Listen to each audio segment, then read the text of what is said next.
부산에 사는 평범한 부부의 18년 결혼 생활. 하지만 어느 날부터 아내가 달라지기 시작했습니다.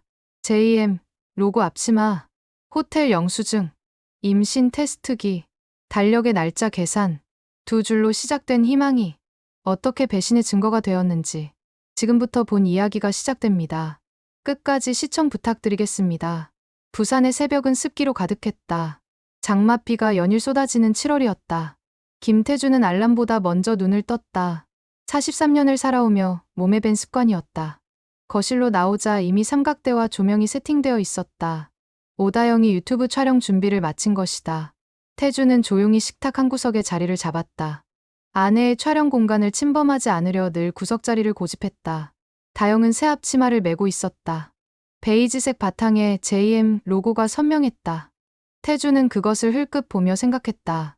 새 브랜드와 협찬이라도 시작한 건가? 좋은 아침이에요, 여러분. 다영의 목소리가 카메라를 향해 밝게 웃었다.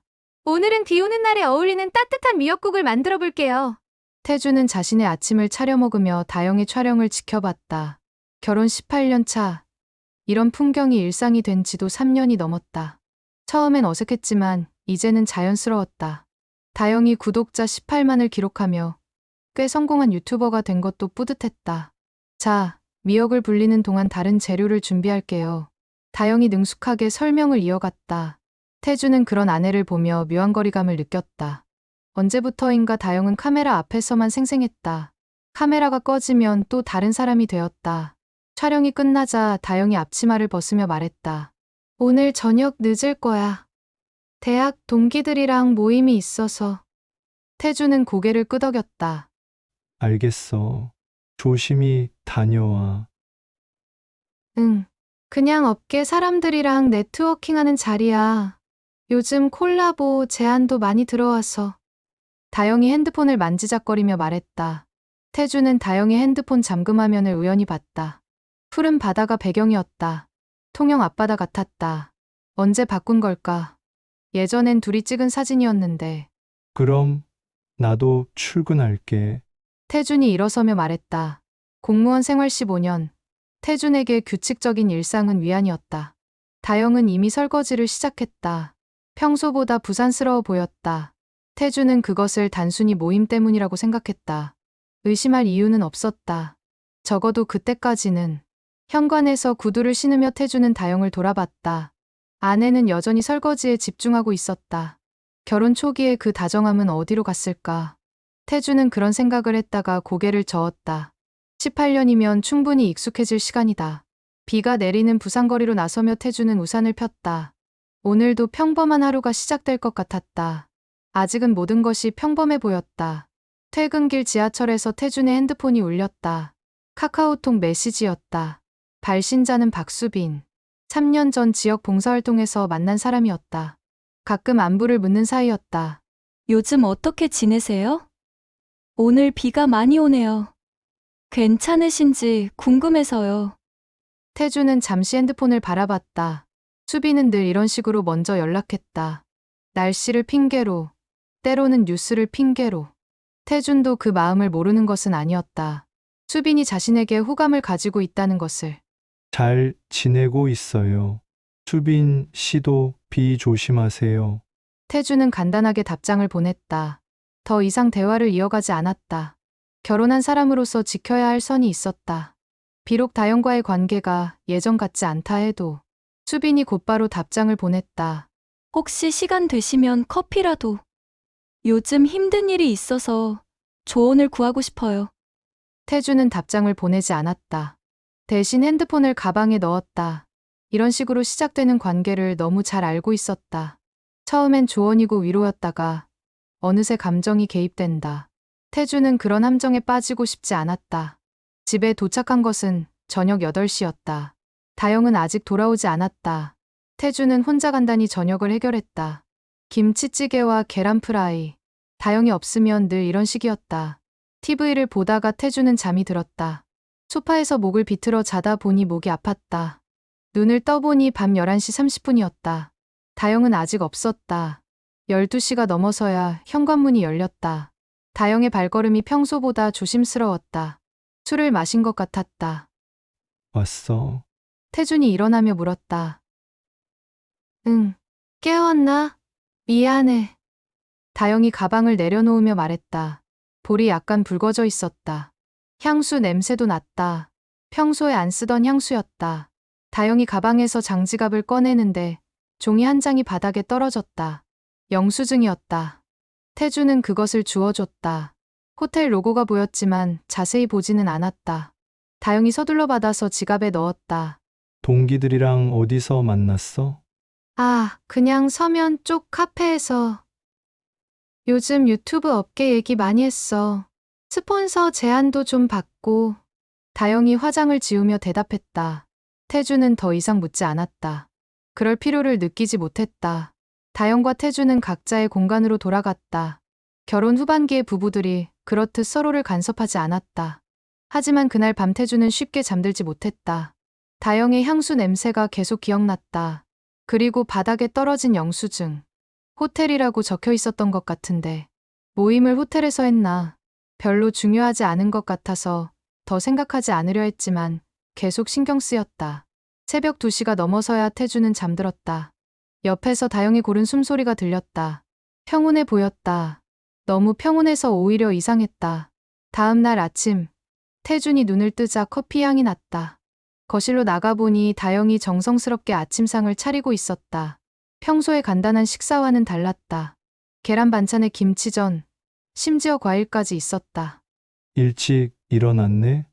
태준이 물었다. 응. 어제 너무 늦게 들어와서 미안해서. 오늘은 특별히 아침 준비해봤어.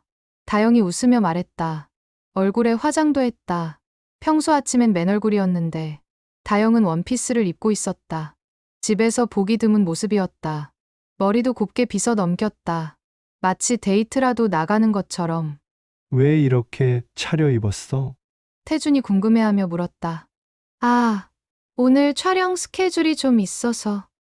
새로운 콜라보 미팅도 있고. 다영이 커피를 따라주며 답했다. 그런데 태준아, 주말에 어디 여행이라도 갈까? 태준은 깜짝 놀랐다. 결혼 후 다영이 먼저 여행을 제안한 건 처음이었다. 갑자기 왜? 그냥 요즘 우리 너무 각자만 바쁘게 살았잖아. 가끔은 둘이서만 시간 보내는 것도 좋을 것 같아서. 다영이 태준의 손을 살짝 잡았다. 통영 어때? 바다도 보고. 태준은 당황스러웠다. 어제까지만 해도 서로 대화도 거의 안 했는데 갑자기 이런 다정함이라니. 하지만 나쁘지 않았다. 오히려 반가웠다. 좋아. 언제 갈까? 이번 주말 펜션 예약해볼게. 다영이 밝게 웃었다. 아침을 먹는 동안 다영이 핸드폰이 몇 번 울렸다. 매일 알림이었다. 태주는 우연히 발신자 이름을 봤다. J, M. 이라고 되어 있었다. 여러 통이었다. 바쁘네. 협찬 제안 메일이야? 응. 요즘 진짜 많이 와. 좀 정신없어. 다영이 핸드폰을 뒤집어 놓으며 말했다. 태주는 더 이상 신경 쓰지 않았다. 다영의 일이니까. 대신 아내가 보여주는 갑작스런 관심과 애정의 마음이 따뜻해졌다. 언제부터인가 소원해진 관계가 다시 가까워지는 것 같았다. 출근 준비를 하는 동안에도 다영은 계속 살갑게 굴었다. 태준의 넥타이를 매만져주고 가방도 챙겨줬다. 18년 결혼 생활에서 이런 적이 언제였나 싶었다. 그럼 다녀올게. 태준이 현관에서 말했다. 응, 오늘 하루도 수고해. 다영이 볼에 뽀뽀까지 해줬다. 출근길에 태준은 기분이 좋았다. 아내가 변한 이유는 모르겠지만 반가운 변화였다. 어쩌면 어제 동기들과 만나서 좋은 자극을 받았나 싶었다. 아니면 유튜브 채널이 잘 되면서 기분이 좋아진 걸 수도. 점심시간에 태준은 동료들에게 주말 통영 여행 얘기를 했다. 오, 좋네. 요즘 부부 사이가 좋아졌나 봐. 동료가 웃으며 말했다. 글쎄, 갑자기 아내가 여행 가자고 해서 나도 놀랐어. 그런 때가 있지. 갑자기 다정해질 때 좋은 거 아냐? 태준도 그렇게 생각했다. 결혼 생활에 변화가 필요했던 것 같다. 통영 여행이 둘 관계에 좋은 전환점이 될 수도 있겠다 싶었다. 저녁에 집에 돌아오니 다영이 이미 펜션 예약을 맞춰놨다고 했다. 바다가 보이는 곳이라고. 태주는 설렜다. 오랜만에 아내와 둘만의 시간을 보낼 수 있을 것 같아서. 토요일 아침 일찍 부산을 출발했다. 통영까지는 차로 2시간 정도였다. 다영이 운전을 했다. 평소보다 화사한 화장에 예쁜 원피스까지 입었다. 마치 신혼여행을 떠나는 것 같았다. 오랜만에 둘이서만 나오는 거네. 태준이 창밖을 보며 말했다. 남해안 도로의 풍경이 시원했다. 그러게. 언제 마지막으로 여행 갔었나? 다영이 웃으며 대답했다. 기분이 좋아 보였다. 펜션은 바다가 바로 보이는 곳이었다. 작은 2층 건물의 테라스에서 통영 앞바다가 한눈에 들어왔다. 태주는 감탄했다. 여기 진짜 좋다. 어떻게 찾았어? 인터넷으로 찾아봤어. 평점도 좋고. 다영이 짐을 정리하며 말했다. 체크인을 하고 방에 짐을 풀었다. 침실 창문으로도 바다가 보였다. 태주는 오랜만에 마음이 편해졌다. 일상에서 벗어난 이 공간이 좋았다. 점심은 근처 횟집에서 먹었다. 싱싱한 회에 소주 한 잔. 다영이 먼저 술잔을 들었다. 우리 건배할까? 오랜만에 여행에 건배. 술잔이 부딪히는 소리가 경쾌했다. 다영이 얼굴이 금세 붉어졌다. 원래 술에 약했다. 태준아, 미안해. 다영이 갑자기 말했다. 뭐가? 그냥 요즘 너무 내 일에만 신경 쓰고 살았나 싶어서. 우리 사이가 좀 소원해졌잖아. 태주는 조금 놀랐다. 다영이 먼저 그런 얘기를 꺼낸 건 처음이었다. 괜찮아. 서로 바쁘게 살다 보면 그럴 수 있지. 아니야.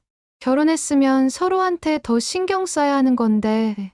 나만 내 채널 키우는 데 집중하고. 다영의 눈이 촉촉해졌다. 태주는 다영의 손을 잡았다. 오랜만에 진솔한 대화였다. 다시 시작하자. 우리 응. 그러자. 오후에는 케이블카를 타고 미륵산에 올라갔다. 정상에서 내려다본 통영의 풍경이 아름다웠다. 다영이 태준의 팔짱을 끼고 사진을 찍었다. 오랜만에 찍는 투샷이었다. 저녁에는 펜션 테라스에서 치킨과 맥주로 간단히 했다. 바다에서 불어오는 바람이 시원했다. 다영이 태준 어깨에 기댔다. 예전에 연애할 때 생각난다. 그때도 이렇게 바다 보면서 맥주 마셨잖아. 기억하네. 부산 해운대였지. 응, 그때가 좋았어. 모든 게 새롭고 설레고. 태준도 그 시절을 떠올렸다. 20대의 뜨거운 사랑. 지금은 많이 달라졌지만 나쁘지 않았다. 성숙한 사랑의 모습인 것 같았다. 밤늦게까지 둘은 이야기했다. 앞으로의 계획도, 서로에 대한 고마움도. 오랜만에 마음을 터놓고 대화하는 시간이었다. 다음 날 아침 체크아웃을 하면서 펜션 사장이 말했다. 영수증 필요하시면 드릴게요. 업체 할인도 적용됐네요. 태주는 영수증을 받아봤다. 하단에 작은 글씨로 업체 할인 JM푸드 제휴라고 적혀 있었다. 다영이 협찬사 할인인 것 같았다. 요즘 협찬이 늘어나서 이런 혜택도 있나 보다 싶었다. JM푸드가 새 협찬사야? 응, 최근에 콜라보 시작했어. 할인 혜택도 좋고. 다영이 자연스럽게 답했다. 집으로 돌아오는 길에 태주는 기분이 좋았다. 오랜만에 아내와 좋은 시간을 보낸 것 같았다. 이런 여행을 더 자주 가야겠다고 생각했다. 통영 여행에서 돌아온 지 한 달이 흘렀다. 그 사이 태준과 다영의 관계는 확실히 좋아졌다. 아침에 함께 커피를 마시고 저녁에는 대화 시간도 늘었다. 다영도 예전보다 밝아 보였다. 어느 월요일 아침이었다. 태준이 출근 준비를 하는데 다영이 화장실에서 나오며 말했다. 태준아, 나 임신인 것 같아. 태준은 넥타이 매던 손을 멈췄다. 뭐, 생리가 일주일이나 늦어서 테스트기로 해봤는데. 다영이 테스트기를 들어 보였다. 두 줄이 선명했다. 태주는 머리가 하얘졌다. 임신이라니. 결혼 18년 동안 아이가 생기지 않아서 포기했었는데. 정말이야? 응, 병원 가봐야겠어. 다영의 목소리도 떨리고 있었다. 그날 태주는 일에 집중할 수 없었다. 아이라니. 이제 43살인데 늦둥이가 생기다니. 기쁘면서도 당황스러웠다. 점심시간에 다영에게서 전화가 왔다. 병원 다녀왔어. 임신 맞아. 6주래. 6주. 태주는 계산기를 꺼냈다. 6주면 임신한 지 42일 정도. 통영 여행이 한 달 전이었으니까. 태주는 달력을 펼쳐봤다. 자신만의 습관이 있었다. 부부관계가 있었던 날을 달력에 조그맣게 표시해두는 것. 혹시라도 아이가 생길 경우를 대비해서였다. 통영에서 돌아온 뒤 관계를 가진 건 일주일 후였다. 그전에는 한 달 넘게 없었다. 그런데 임신 6주라면 계산이 안 맞았다. 태주는 다시 한번 계산해봤다. 6주 전이면 통영 여행 일주일 전쯤이다. 그때는 분명 관계가 없었다. 다영아, 의사가 임신 몇 주라고 했어? 6주. 초음파로 보니까 확실하다고 하더라. 전화를 끊고 태주는 혼란스러웠다. 날짜가 맞지 않았다. 6주 전엔 관계가 없었는데. 집에 돌아와서 태주는 다영에게 물어봤다. 의사가 정확히 임신 6주라고 했어? 응. 왜? 계산이 안 돼. 아니야. 그냥 궁금해서. 다영이 잠깐 당황하는 표정을 보였다. 그거 오차가 있을 수도 있잖아. 그리고 우리 여행 가기 전에도. 다영이 말끝을 흐렸다. 언제? 아, 그냥. 기억이 잘 안 나네. 다영이 서둘러 주제를 바꿨다. 일단 아이 생긴 게 중요하잖아. 축하해야지. 태주는 더 이상 묻지 않았다. 하지만 마음 한구석이 불편했다. 6주라는 시기가 자꾸만 머릿속에서 맴돌았다. 통영 여행 전에는 정말 관계가 없었다. 확신했다. 달력에 표시까지 해뒀으니까. 그날 밤 잠자리에서도 태주는 계속 계산을 해봤다. 어떻게 해도 날짜가 맞지 않았다. 혹시 의사가 틀렸나? 아니면 자신이 달력 표시를 잘못했나? 하지만 태주는 꼼꼼한 성격이었다. 그런 실수를 할 사람이 아니었다. 그렇다면 6주 전에 뭔가 있었다는 얘기인데. 태주는 다영을 돌아봤다. 아내는 이미 잠든 것 같았다. 고른 숨소리가 들렸다. 너무 평온해 보였다. 일주일이 지났지만 태주는 여전히 임신 시기가 신경 쓰였다. 계산을 아무리 해봐도 맞지 않았다.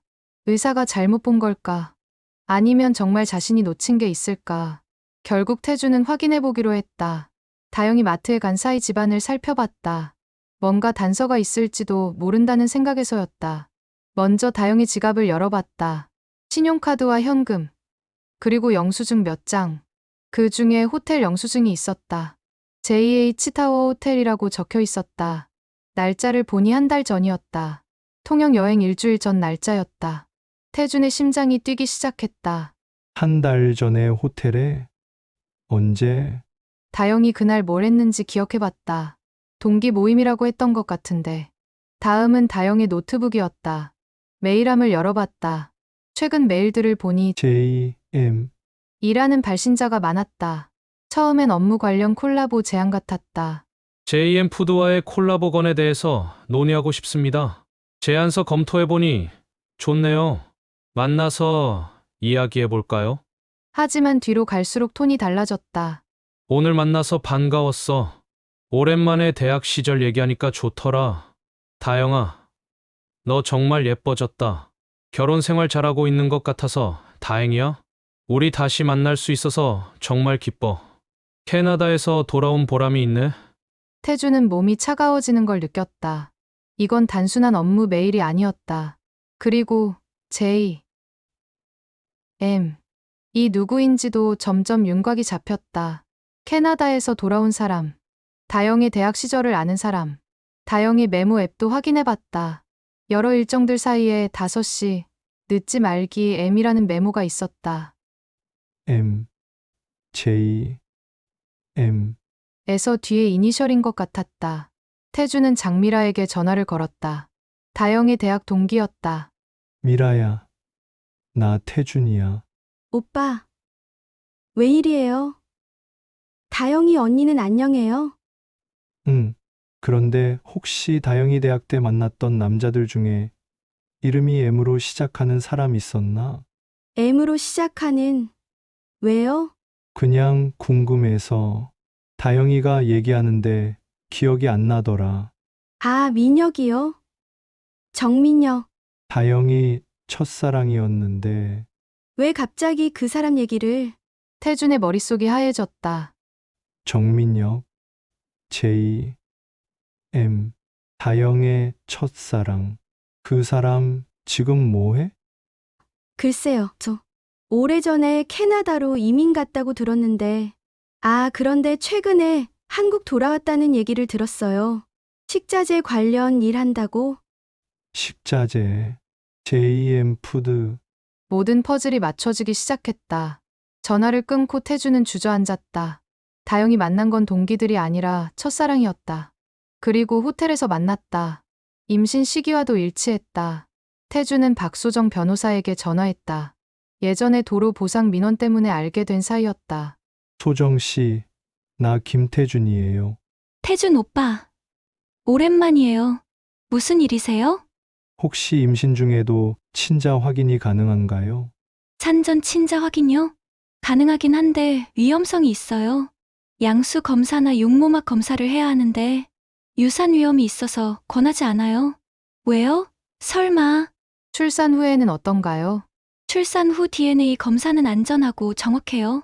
무슨 일이세요? 혹시 문제가 있으면 상담받으세요. 태준은 전화를 끊고 한숨을 쉬었다. 출산 후까지 기다려야 했다. 그 전까지는 확실하지 않았다. 하지만 마음속으로는 이미 답을 알고 있었다. 그날 저녁 다영이 돌아왔을 때 태준은 평소와 다름없이 굴었다. 아직 확신할 수 없었다. 혹시라도 자신의 추측이 틀릴 수도 있으니까. 하지만 마음은 무거웠다. 18년 결혼 생활이 이렇게 끝날 수도 있다는 생각에 잠이 오지 않았다. 옆에서 자고 있는 다영을 보며 태준은 복잡한 감정을 느꼈다. 분노와 배신감, 그리고 아직 남아있는 애정까지. 임신 기간 내내 태준은 괴로웠다. 다영을 의심하면서도 확신할 수 없는 상황이 계속되었다. 다영은 여전히 다정했다. 임신으로 몸이 힘들어하면서도 태준을 챙겼다. 그럴 때마다 태준은 자신의 의심이 잘못된 건 아닌가 싶었다. 하지만 정민혁으로 추정되는 J, M, 과의 메일은 계속 왔다. 업무적인 내용이었지만 사이사이 개인적인 메시지들이 섞여 있었다. 태준은 그때마다 마음이 찢어지는 것 같았다. 출산 예정일이 다가왔다. 다영은 순산으로 아들을 낳았다. 아이는 건강했다. 태준은 아이를 안고 있으면서 복잡한 마음이었다. 예쁜 아이였다. 하지만 누구의 아이인지 확실하지 않았다. 병원에서 태준은 간호사에게 조용히 말했다. DNA 검사를 의뢰하고 싶어요. 친자 확인 검사요? 네, 비밀로 해주세요. 며칠 후 결과가 나왔다. 간호사가 조용히 태준에게 전화했다. 검사 결과 나왔어요. 친자 관계가 성립하지 않습니다. 태준은 전화기를 쥔 손이 떨렸다. 예상했던 결과였지만 막상 확인하니 충격이었다. 집에 돌아와서 태준은 다영의 메일을 다시 확인했다. 그리고 최근에 온 메일 중에서 충격적인 내용을 발견했다. 다영아, 미안해. 상황이 복잡해져서 당분간 연락하기 어려울 것 같아. 회사 일도 정리하고 다시 캐나다로 돌아가야 할 것 같아. 아이 일은 책임질 수 없어. 미안해. 정민혁이 도망간 것이었다. 아이가 자신의 아이일 수도 있다는 걸 알고도 책임지지 않겠다는 뜻이었다. 태준은 더 이상 참을 수 없었다. 다영을 불러서 DNA 검사 결과지를 보여줬다. 이게 뭐야? 다영의 얼굴이 하얗게 질렸다. 너도 알겠지만 이 아이는 내 아이가 아니야. 다영은 아무 말 하지 못했다. 그제야 모든 것이 드러났다. 정민혁이지? 너의 첫사랑. JM 푸드 파트너. 태준아, 나는 변명하지 마. 다 알아. 호텔 영수증도 메일도 다 봤어. 다영이 주저앉으며 울기 시작했다. 하지만 태준은 더 이상 동정하지 않았다. 그 사람은 책임도 지지 않고 도망갔더라. 혼자 키우려고? 태준아, 정말 미안해. 처음엔 그냥 업무 미팅이었어. 그런데 예전 감정이 다시. 18년을 함께 살았는데 이렇게 배신할 수 있어? 태준은 더 이상 대화하고 싶지 않았다. 박소정 변호사에게 연락해서 이혼과 손해배상 절차를 시작했다.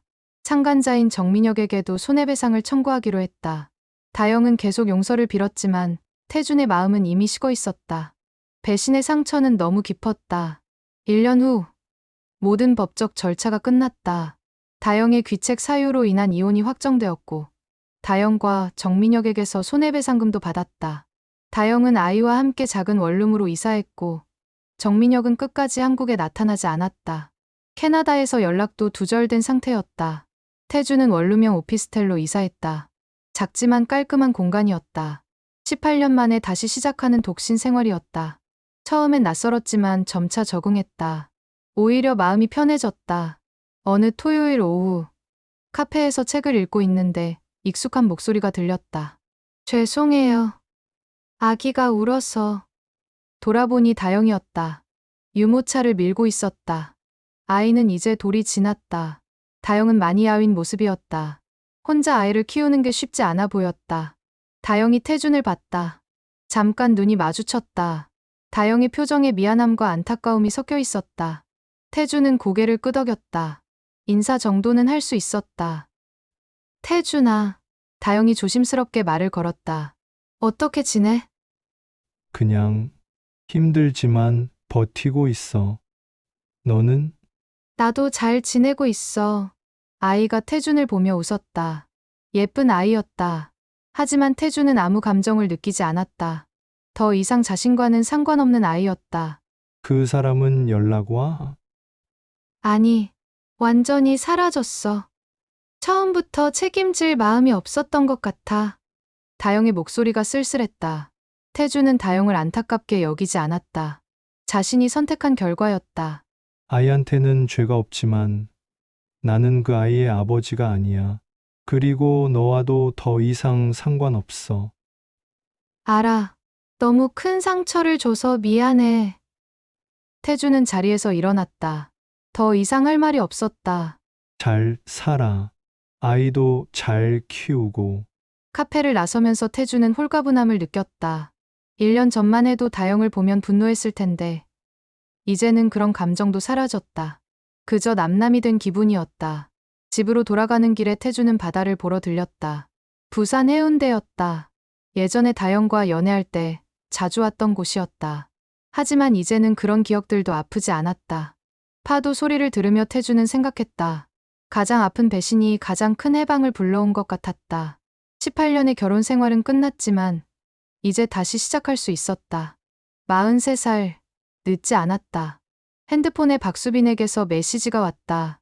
1년 전부터 가끔 안부를 묻던 그였다. 이제는 답장할 수 있을 것 같았다. 저녁 식사 한번 같이 하실래요? 태주는 잠시 망설이다가 답장을 보냈다. 좋아요. 새로운 시작이었다. 배신의 아픔 너머로 새벽이 밝아오고 있었다. 태주는 다시 웃을 준비가 되어 있었다. 이런 현실적이고 충격적인 실화가 흥미로우셨다면 좋아요와 구독 꾹 눌러주세요. 다음에도 더욱 자극적인 실화로 찾아뵙겠습니다.